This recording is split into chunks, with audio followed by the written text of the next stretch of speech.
Hello students, greetings of the day. From last few lectures, we are discussing our object-oriented programming language with respect to C++ programming. Okay. In the previous lectures, we just discussed the access specifiers. In that, we discussed that public access specifier is there. We are having private access specifier, and we are also having protected access specifier. By using such a kind of access specifiers, we can implement the abstraction as a class abstraction or as a data abstraction in our C++ programming. In our today's session, in our today's lecture, we are just going to discuss the another part from our C++ programming, that is nothing but functions. Okay. So in today's topic, we are going to discuss the functions in C++ programming. We all know that whenever we are going to write down some kind of programs, what we are going to do, we are just going to prepare some set of instructions, right?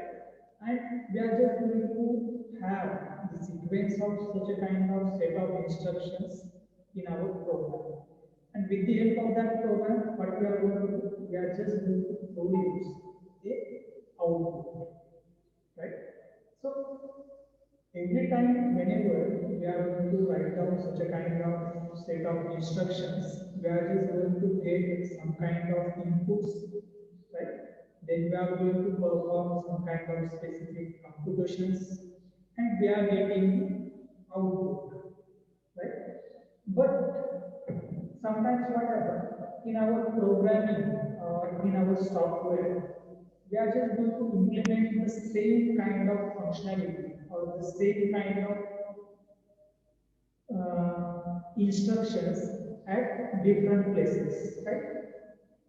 We are just going to implement the same kind of that code repeatedly on the different places to execute the same task. At that time, we are going to use the functions, right? At that time, we are just going to create some kind of functions so that we can just replace or we can just reduce the rewriting of that code. Right? So with the help of such a kind of functions, what we are going to do, we are just going to reduce the rewriting of that code. Means there is no need to write down such a kind of code repeatedly to perform the same kind of task. Okay. So with the help of these functions, what we can do, we can just reduce the rewriting of that code. Right? So how we are going to implement such a kind of functions, or how we are going to use such a kind of functions in our C++ programming language. So for that purpose, we are having the general form of our function, right?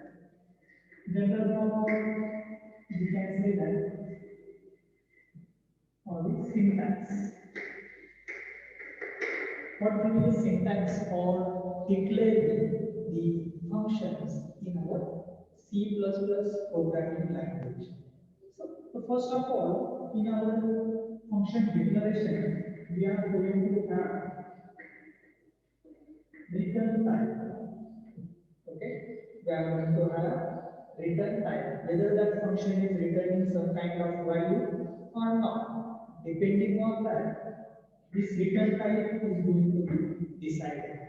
If that function doesn't return anything, right, at that time we can use void function, and if that function is returning some kind of value with the help of that body, at that time which kind of value it is returned, depending on that, that return type is going to be decided. If it is returning integer value, the return type will be int. If it returns float value, at that time it will be float. So return type depends on the value that which type of value that function returns. After return type, we are going to have the function name. Function name. Okay. Here we are going to specify what kind of instruction or what kind of procedure or what kind of work has been completed by that function. Depending on that, we can just give some kind of function name to this function. Then again, in that parameters or traces, we are going to have some parameters we can pass. Either we can pass or it is not mandatory that every time we have to pass some kind of parameters. It can be empty, right? Then curly braces, and in this curly braces, we are going to have the code, the actual process of the actual instructions that are carried out by that particular function name we are going to encode them into this curly braces. Okay?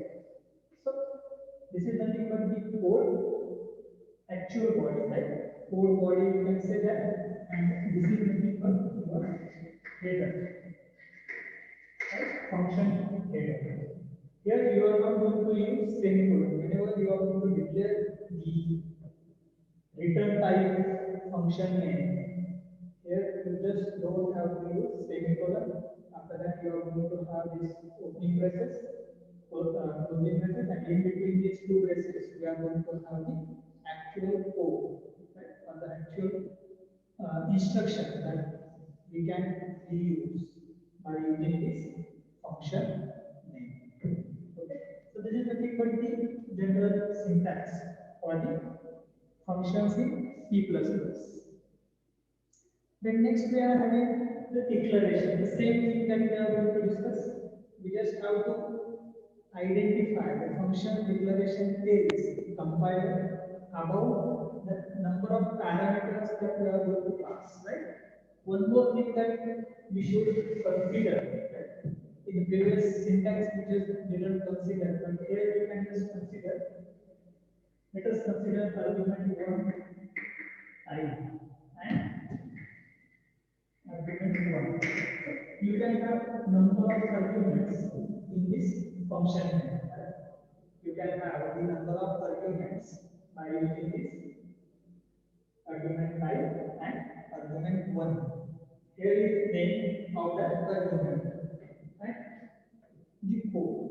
So here, this is nothing but return type of that function, right? Which depends on the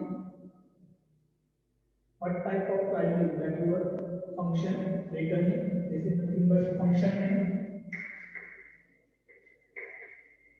which depends on the what type of work that we are going to implement with the help of that function. If you are going to compare, you can say that compare, right? If you are going to identify minimum and maximum, you can just mention that name as find mean, find max, right? So it depends on you that what kind of function name that you are going to use. And here you are going to mention the arguments, right? So these arguments can be passed with the help of these braces. Okay. So this is nothing but the function declaration in our program. So likewise, we can just have the function declaration. We can also call it as a function prototype. Okay. So this is nothing but the function prototype. Whenever you want to create some kind of function, you just have to go through this return type, function name, and the arguments, if any. And after that, you are going to have the code, right? The actual code of your function or the code that you are going to implement with the help of that code. Let us see one example.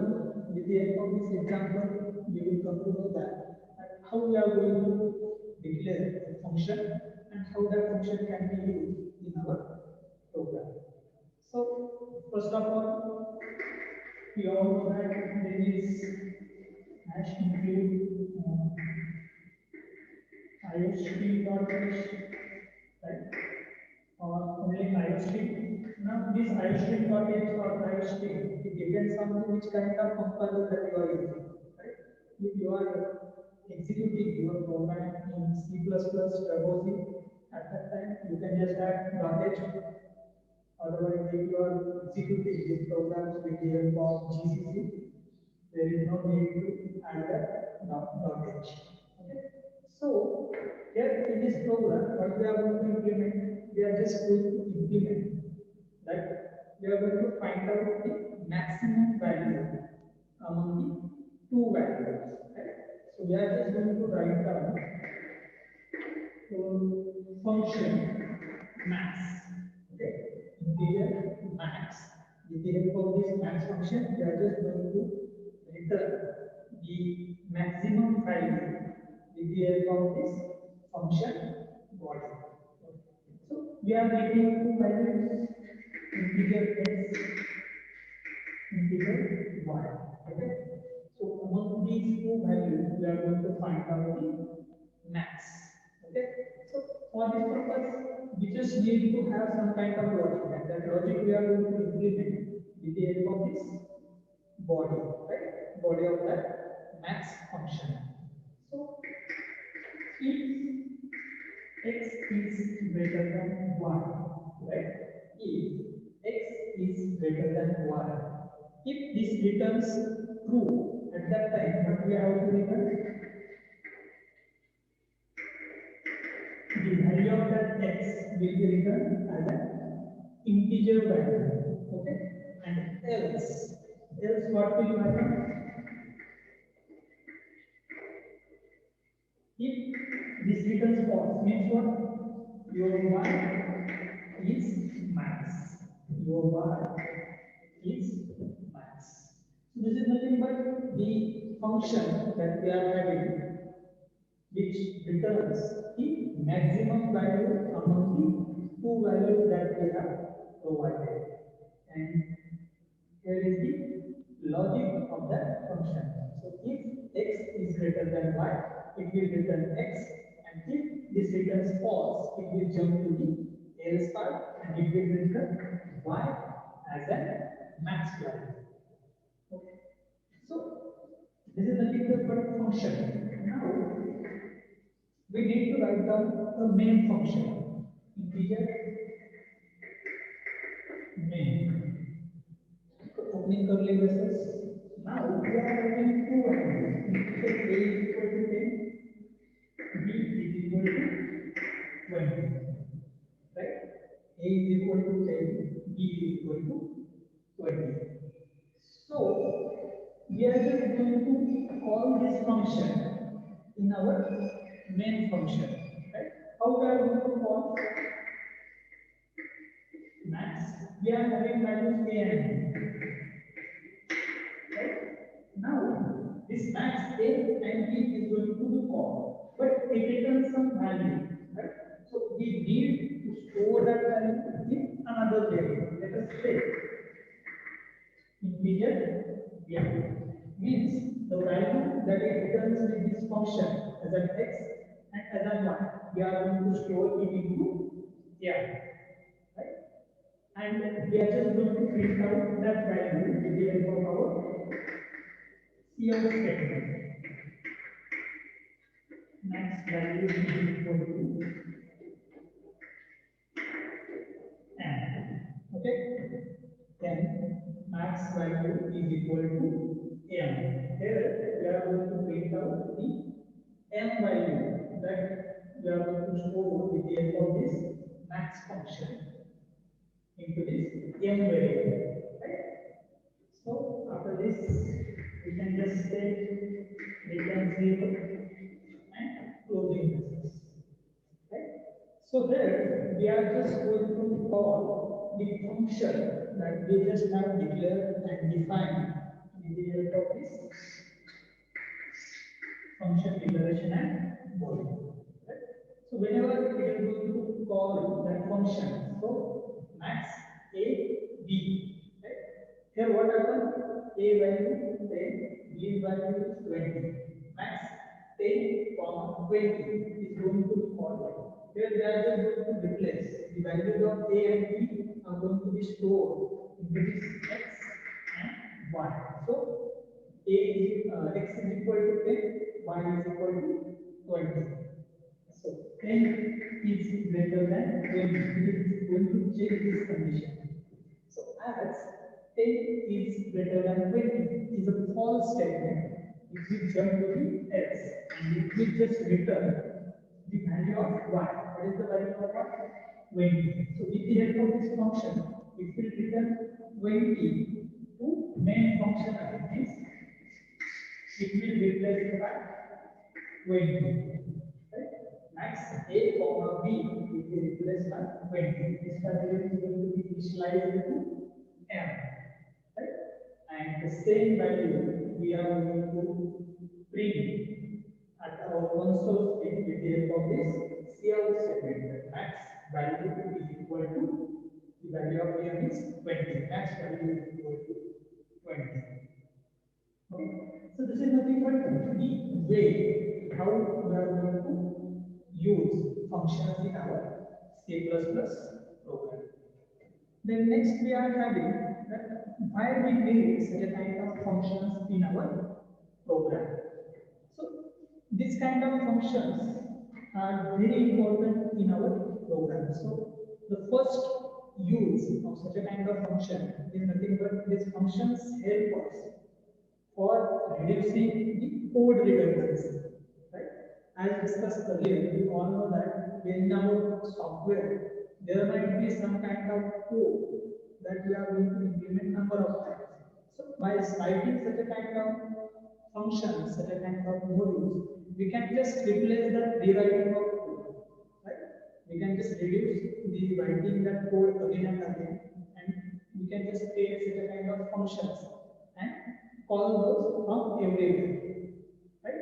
Then another one thing is there, that is the thing that we can just have in maintenance. If we are having some kind of maintenance in our program, so we can just identify and we can just have such a kind of functions, and with the help of these functions we can just make changes at particular one place, right? And if we are going to make such a kind of future changes to that functionality, it is not going to affect the other part of the software. The second need of using such a kind of function is nothing but this kind of functions make code modular. Right? So we all know that whenever we are going to write down the programs, such a kind of programs are going to be a big files, right? Having the many lines of code. But whenever we are going to use such a kind of functions, our program is going to be modular, and it becomes very simple to read and use such a kind of code if the code is divided into that function. The next part that we are having is again third importance of our function, that is nothing but these functions are going to provide abstraction. So with the help of these kind of functions, we can also able to provide the abstraction, right? So for example, we can say that we can just use some different kind of library functions without worrying that about their internal working, right? So here an example, here it is nothing but one of the library file, right? With the help of this, we can easily, without worrying, we can make use of that function, right? Without worrying the internal working, that how it is going to be work inside of this cout keyword. So this kind of users are there, with the help of which we can found that functions are very important in our programs. The next that we are having is parameter passings, right? So in the function prototype also, and in this example also, we just discussed that how we are going to pass the parameters into our program, right? So if you consider the parameter passed to the functions are called the actual parameters, right? So in this example, here we know that These are the parameters that we have passed to the actual function, right? So these are the actual parameters. So these A and B are the actual parameters, right? And the parameters that are received by the functions that are called as formal parameters. You can call these parameters as formal parameters. Okay, so the parameters that we pass to the actual functions are known as actual parameters. The parameters which are received by the functions are known as your formal parameters. Right? Now, these parameters that we are going to pass can be passed by two ways. Right? There are two most popular ways to pass the parameter. Right? So the first one that we are having is pass by value.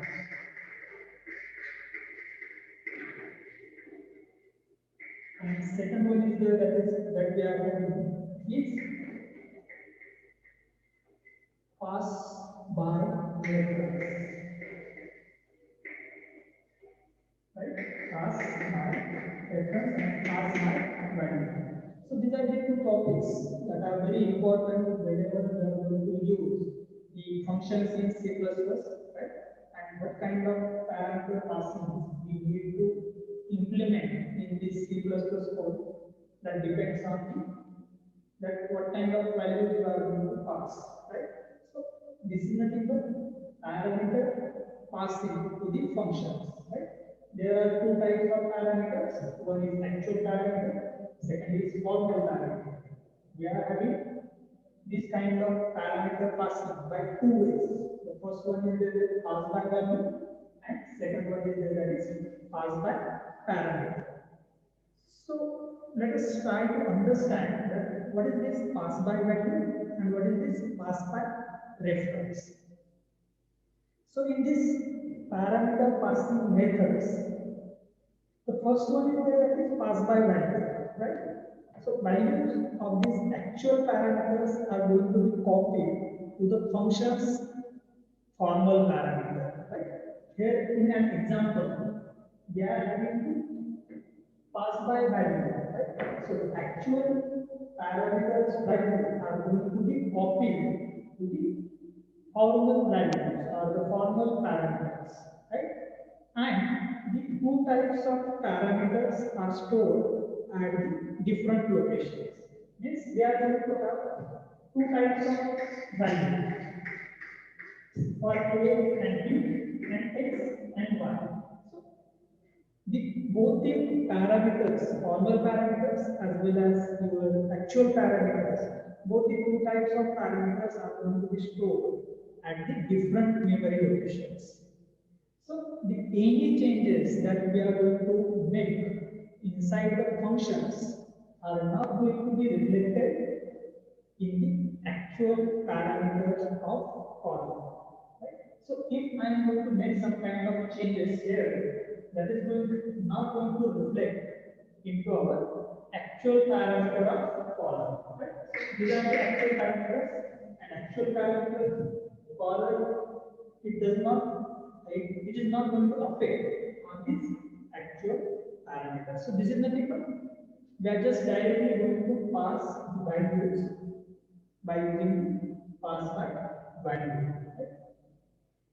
Then second we are having is pass by reference.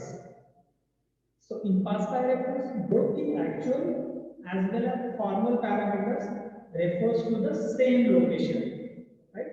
So any changes that we are going to make inside our functions are going to actually reflected at the actual parameter of column, right? So whenever we are going to write down, we are going to make changes in such a kind of functions that are going to be reflected into our actual parameters of column, and that can be happened by using pass by reference. Okay? So how we can do this pass by reference? For that purpose, let us see one example. Okay, pass by reference. So here we can have an example to see the pass by reference, right? Let us see one example for pass by reference. Okay. So let us consider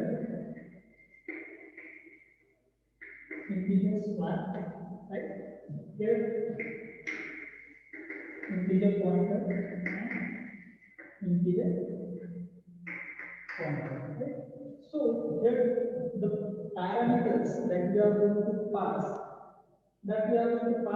as a reference, right? So every time we are going to make changes in our main function or in our flat function, that are going to be reflected to the actual parameter, right? Because here we are just going to pass an reference. We are not going to pass actual value.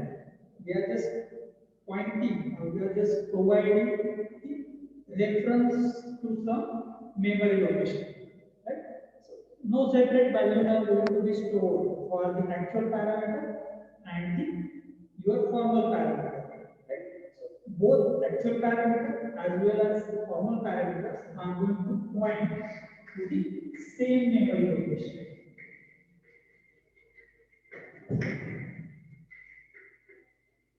Both are going to point at the same memory location. So every time you are going to make change in our function body, that are going to relate to the actual parameters. Okay. So that is nothing but the use of your pass by reference, right? So this is nothing but your C++ function, parameter passing by using functions. Okay. So this is all about your today's topic. Okay. So in today's lecture, we just discussed the C++ functions. Right. In next lecture, we will try to have the another topic. Okay.